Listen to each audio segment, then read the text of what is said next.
I had launched these kind of social media discussions of possible alternate terms, including bullshit and bot shit and misprediction and confabulation, all kinds of things. And I decided at one point I need to systematize this and I need to come up with criteria and actually see how these terms stack up against each other.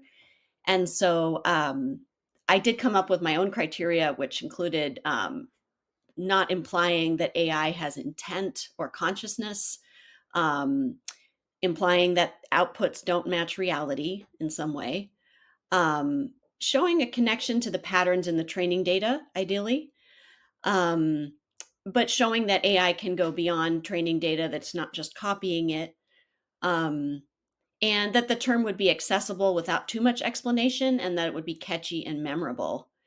Um, and so I actually went through and rated each term numerically on each of those criteria, and just did kind of a simple averaging of that to see which terms scored the highest.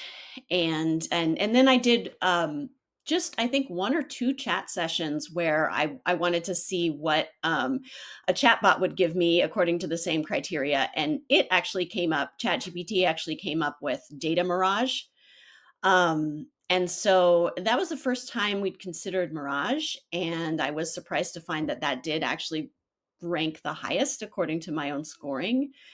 Um, and that's when Nate and I started talking and really thinking like, is Mirage a viable alternative? And we decided that it didn't, it was misleading to say data Mirage because people would think the problem was in the data. And if you give it better data, it won't, um, come up with incorrect outputs. And that's not the case.